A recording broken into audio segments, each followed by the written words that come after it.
Hi, Anne, nice to see you. First off, we'll just start with Trent Alexander-Arnold, if that's okay. Just wondering how he is and if he's going to miss any game time. Yeah, he is going to miss the game tomorrow. So, and we have to see if he's able to play Sunday. But what we do know is that he's not available for tomorrow. What kind of injuries is it? Thigh problem? Or? Yeah, I think you saw that he left the pitch with a bit of a pain in his leg. So that's why he misses the game tomorrow. But he's already on the pitch, not with the team, but with the rehab coach. So let's see how long it's going to take, but he will not be available tomorrow. Obviously, it's the first time we've spoken to you since the end of the transfer window, so I'm just wondering, it's another quiet one at Liverpool, so just wondering your thoughts on the window as a whole, and because I don't know many coaches that quite often say, I don't want any players during a window. I don't know, but maybe there are not many managers that have such a good squad as I have.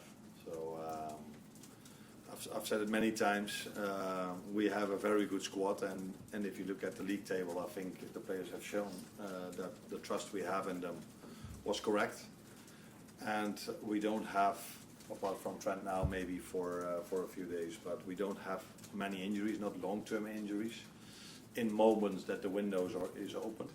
So we did have some injury problems with Alisson, with Jota, and with some others, but at the moment, I think apart from Trent, they're all available again today. So then there's not a reason to add something to the team unless you have a chance in the market. But yeah, that's something we saw last time with the goalkeeper we brought in, which is not here, but we did brought him in because we saw there's a chance in the market. But for now, we are happy with the team we have. I just want to ask you about VAR. We know there have been discussions about semi-automated offside coming in before the end of the season, and referees announcing key decisions to the crowd from next season. Just want to know your thoughts on that. For me, that's not necessary because I see when the referee makes a decision, I go two steps backwards and I see the live coverage of everything, but that's probably not available for every fan in the stadium. So if the fans like it and it's something nice for the fans, then let's do this. I wonder if we're all going to like this, but yeah. For me, it's not necessary, but if the fans really like it, let's continue with this. And let's see if they do, because the last time it happened, I was there. It was in the Spurs stadium. Yeah, that was so obvious. It was not really necessary to announce that it was offside. I think the one where we were all more interested in, why didn't he give the second yellow card? And that is something he didn't have to explain. But I think maybe if he would have explained it and it was in disadvantage for the home team, then maybe there comes even more pressure on the referee. So I wonder if it's a good thing for the referee because he's already under a lot of pressure in every game from the home fans. And I think this him explaining if it's against the home team would even add more pressure in the next and the next and the next decision he has to make. But they always tell me they are very well trained for this, which I am certainly not, because if I have to blow my whistle during a training session, then I'm always like, okay, he's a bit frustrated, let's give him the free kick for the next time. But so I will probably not be a good referee. But yeah, that's my opinion about it. Hi Arne, different game, different competition, different circumstances, but in terms of a reference point for the game against Tottenham, how valuable was that match against Bournemouth? Because it had a real cup-tie feel to it in terms of the ebb and flow of the game. Yeah, but I think every game we play, every training session we have, we are trying to work on our habits. And what I mean with that is we have to do as much thing in the right way as we can, and every time after the session we have a post-match, after the game or the session we have a post-match meeting, and we tell them what they did well and what they can improve. As a result of that, we are hoping that they're going to make steps during the season constantly to come as close as we can to the perfect game in the end of the season. So a game like this definitely helped, but it's the same Forest away or the same away against Brentford. We learn from every single game we play, because every single game we are faced with different challenges, and the more challenges you face, the better you are ready for the next one. It's kind of like half time in the tie after the 1-0 defeat at Tottenham. It's unusual for Liverpool to be behind in terms of since you took over this season. Do you have to prepare the players mentally for the game against Tottenham, the second leg, because it is different territory, and to go behind at Anfield, all of a sudden it becomes a really tall order, not impossible, but more difficult? No, I don't think I have to prepare them differently than to any other game, because from now until the end of the season, and that's been already the whole season, and I think as long as Liverpool exists, if you play in this shirt, you need to win the game. That's for tomorrow, that's for Sunday, that's for Wednesday afterwards, and the game after that. So even if we go 1-0 down in the league or whatever tournament we are in, we try and want to win the game. That's also what we tried in the away game against Tottenham. I think we were quite close to get a result over there till the last few seconds. We were down to 10 and conceded a goal.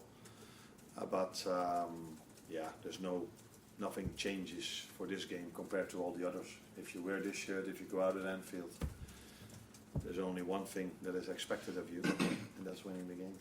Thank you. Carl? On the unusual front, it's unusual for a two-legged tie to take place so far apart.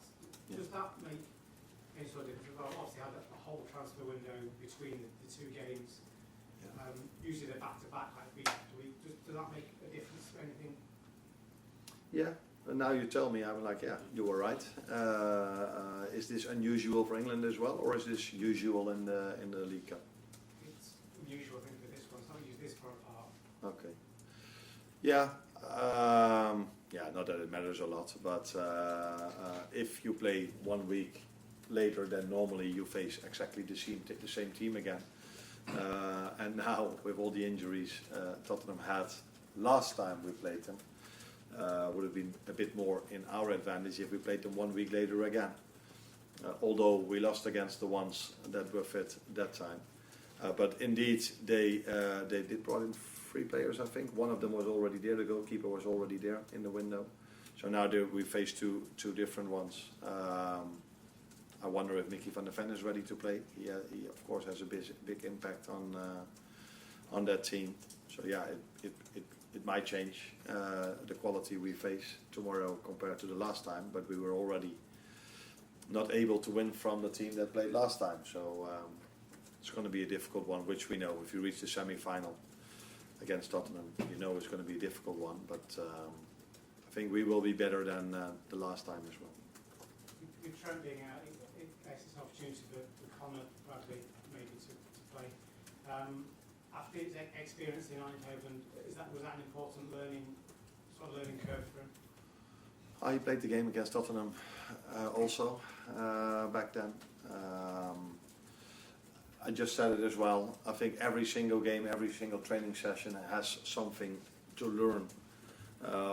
Or if it isn't, then it wasn't a good training session I gave them, because I think you're trying to give them something where they can learn from every single session, every single game.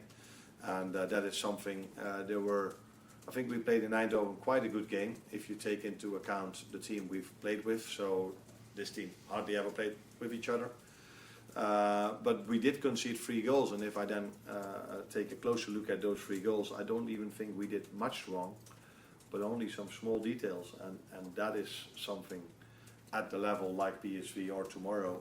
If you do a small detail wrong, you can concede a goal, and that's also something, the feedback we gave Connor, and he wasn't involved in every goal, but he was in one, in my opinion, where he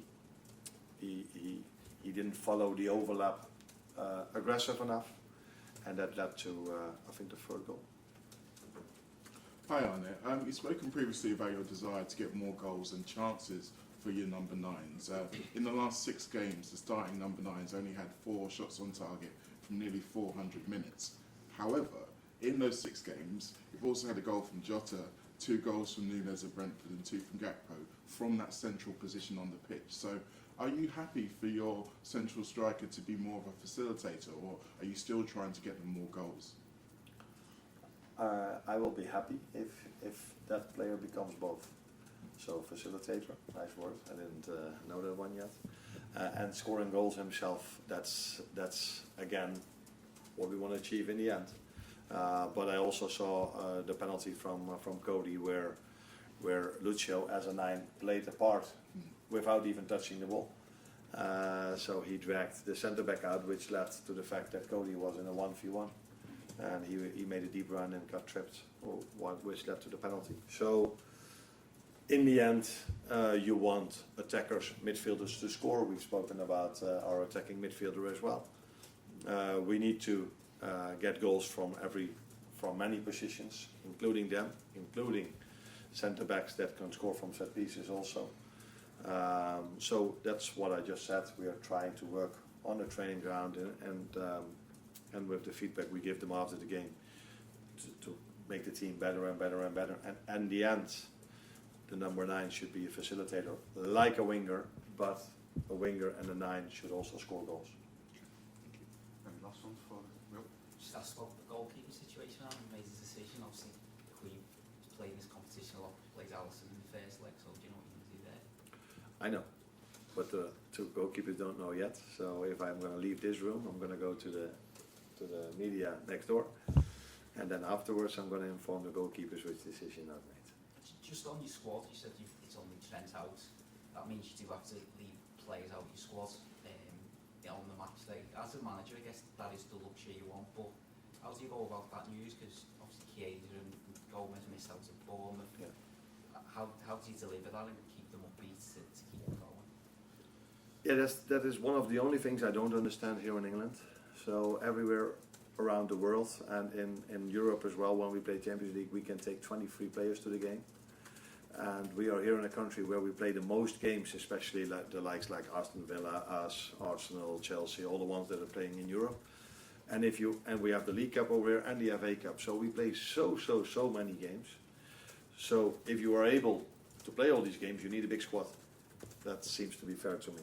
And then one of the things is so important for a manager. So to pick the first 11 is difficult, but to tell someone that he's not even in the squad makes it even harder. So I don't understand why we don't go to 23 in this country, because this country plays the most games everywhere around the world, and we only have 20 players that we can take to the game. So it's not for that game, because 9 substitutes are more than enough, but to keep the dressing room going, because you need more than 20 players in this country because we play so many games. Do you then understand what I mean? Yeah. So it's not for this one game, it's more as a team like us or Arsenal, all the ones that play Europe, you need more than 20 players. So why can't we bring 23 players to the game instead of 20? But since it is the rule over here, that is probably going to be the most difficult decision I have to make for tomorrow, not the first 11. But to leave someone out that works so hard on a daily basis, that wants to be involved in the game as well, and not even taking him to the game, that's the hardest decision for me to make.